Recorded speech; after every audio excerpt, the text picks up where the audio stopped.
السلام عليكم. عليكم السلام. خوشك باشا كم خاتو ميديا. ما مستفيد أحمد كثير أبو اسمي كمان درجة وصوتم حاد. خاتو ميديا خوشك باشا كم برسياركت باش نظم دنگكت باش نهاد بولام بالا فرمو. ما مستفيد عايزين ينبو لكن ده لا كان الدرجة كبيرة درجة أنا كن يبنو جدا. بلاني كنترول نظم ودنگلاي من صابنية. دعاء خير ينبو كمان مستفيد. والله دعاء خيرك حالي بوم خوشك باشا كيمن بس اوي تري برسياركات يعني يرون كنا وكان نظام. ما مستفيد ناس كان يعني تقول عن يبنو جدا ناس كان بسنا مكتب. ناتو بسنا مكتب؟ مكة. مكة حاجة كان. بله ما مستفيد. مكة خورستون. بله بقاچاغ رويشتون. بله. بداخل أميلتي كردية ما حمي شهر لقل قاچاخي داب ولا درجي برنامج كذا على أو توريتوش والله قصة كم خاتو ميديا دستكان خوش به.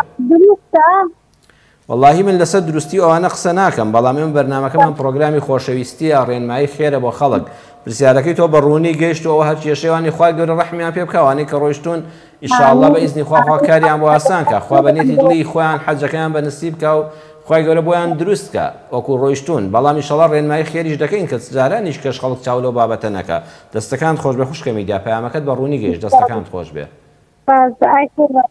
یا ڕەبی خوا بە ئاواتی خۆیان بگەن وانەی کە ڕۆیشتون بەو نێتە خێری حەجی ماڵی خوا دڵیان گەرم بۆ ڕۆیشتون و ماڵی خۆیان سەرف کردو خوایە کاریان بۆ ئاسانکەی ئینشاءڵڵا خاتو میدیا خوای گەورە سەلامەتیان کە خوشکە باشەکەم خواگادار بێ دادەگیان خاتو میدیا وتی دوعا بکەن بۆ ئەو کەسانی کە ئێستاوە لە سعودیە قاچاغ بوون و بە ناوی حەجەوە چوون یا ڕەبی خوا کاریان بۆ ئاسان کە مادام کابرا لێرەوە تازە ڕۆیشتووە و لەوێ پارەیەکی سەرف کردووە نێتی حەجی ماڵی خوای هەبوو یا ڕەبی خوا ڕەحمیان پێ بکەی ئەم ساڵ ببنە حاجی بە دڵخۆشی بگەڕێنەوە بۆ لای کەس و کار و ماڵ و منداڵیان یا ڕەبی خوا کاریان بۆ ئاسانکەی بەڵام من کاتی خۆشی تکام کرد کە بەڕێزان من ناڵم حەڵاڵە یان حرامە من ئێمە ڕێنمایی دەدەین لە بەرنامەکەوە تۆ خوا بە ئەم کوردە واز لە موشەی قاچاخە بێنین بەخوا ون وەکو خودی خۆم ئەوە بە هەزار ساڵی تر نەچم بۆ حەج لە ڕێگەی ئەو حەجەوە ناچم قەت خیانەت لە هیچ وڵاتێک مەکە کە ڤیزات دەداتێ پاسپۆرتەکە ڤیزەیەکی لێ دەرێ ئەڵێ بۆ گەشتیاری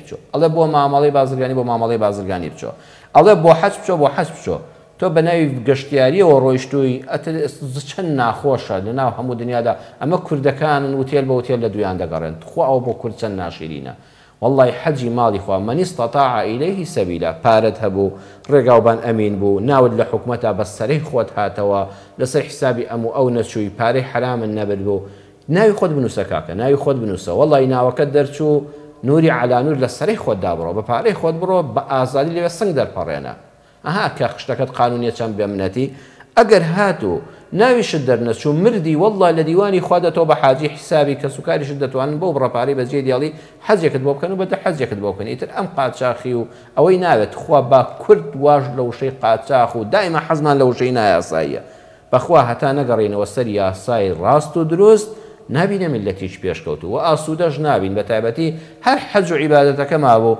کە ئەم بابەتەی تێکەڵاو بێ داخی گرانم ئەوەشیان تێکەڵاو کرد ئینشاءڵڵا بەڵامەوانەی کە ڕۆیشتون یا ڕەبی خوا کاریان بۆ ئاسان کە یا ڕەبی بە ماڵ و منداڵی خۆیان شاد بنەوە ئینشاءڵڵا کە شەی حاجی لە پشتێنیاندا بێ